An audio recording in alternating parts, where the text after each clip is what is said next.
কুলি the power house এই সিনেমাটা যে বিশাল কিছু বা বিশাল গল্প রয়েছে, বা এই সিনেমাটা নিয়ে যে এত হাইপ, বা এই সিনেমা যে এত টাকা কামাচ্ছে, মানে এখনকার ডেটে দাঁড়িয়ে যত সিনেমা রিলিজ হয়েছে সব থেকে যে টপে রয়েছে, যে বিশাল কিছু তা কিন্তু নয় কি। হ্যাঁ, তার জন্য পুরো ভিডিওটা দেখতে হবে। কেন বলছি যে এই সিনেমাটা এত হাইপ কেন? রজনীকান্ত বলে এত হাইপ কেন?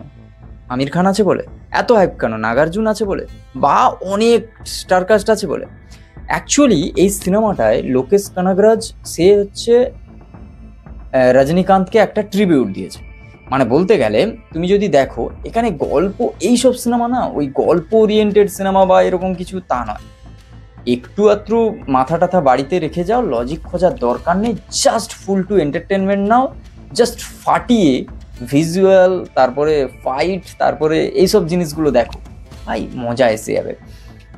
৭৫ বছর বয়সে, সোজা কথা লোকে বলে এই বয়সটাকে বুড়ো, বুড়ো বয়সে এসে অ্যাজ আ লিড নায়ক hero Rajinikanth, what a swag boss. লোকটার সোয়াগ দেখো, লোকটার ফাইট দেখো। এই বয়সে এসে লোকটার অ্যাক্টিং নিয়ে জাজ করার মতো জায়গায় আমি নেই, অ্যাক্টিং ফাটাফাটি, সেটা নিয়ে কোনো কথা নেই, কিন্তু আমি বলছি যে স্টাইল দেখো। এই বয়সে এসে ৭৫ বয়স, মানে ৭৫ বছর বয়সের বুড়ো, অ্যাকচুয়ালি সত্যি কথা ৭৫ বছর বয়সে ওরকম একটা বুড়ো, সে কিন্তু হিরো, এটা মানতে হবে, ঠিক আছে।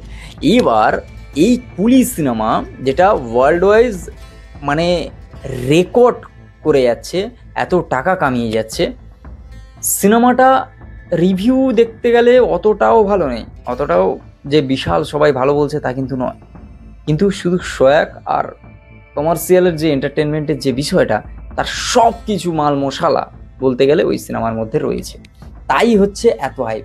ওয়ার টু মানে রীতিমতো খেয়ে নিয়েছে, ওয়ার টুর মার্কেট খেয়ে নিয়েছে বলতে গেলে হচ্ছে কুলি, যেখানে হচ্ছে ঋত্বিক রোশন জুনিয়র, এনটিআর এর মতো ভাই সুপারস্টার আছে।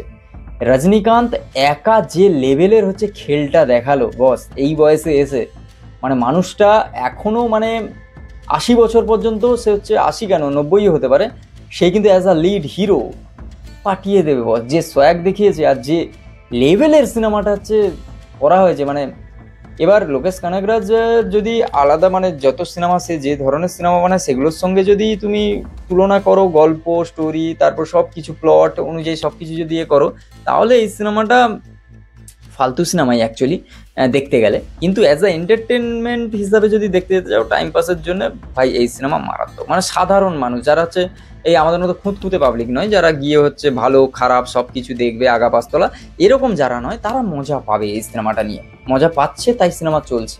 যেরকম ধূমকেতু দেখে মজা পাচ্ছে তাই চলছে। কিন্তু যারা খুঁতখুঁতে মানুষ, যারা হচ্ছে মানে এইসব জিনিস নিয়ে যারা হচ্ছে কথা বলে, তারা কিন্তু সবকিছু যখন দেখতে যায় তখন কোথাও গিয়ে ভালো খারাপের একটা গল্প চলে আসে। তো যাই হোক, আজকের ভিডিও এই পর্যন্ত। আমার তো ভালোই লেগেছে, মানে অ্যাজ আ এন্টারটেনমেন্ট হিসাবে যে তুমি যে টাইমটা হচ্ছে সিনেমা হলে কাটাবে, সেই টাইমে বেশ ভালোই, খারাপ নয়। তবে যাই হোক, তোমাদের কেমন লেগেছে অবশ্যই কমেন্ট করে জানাও। যদি ভালো লাগে like, comment, share and subscribe my YouTube channel. দেখা হচ্ছে খুব তাড়াতাড়ি নতুন একটা ভিডিও। টাটা।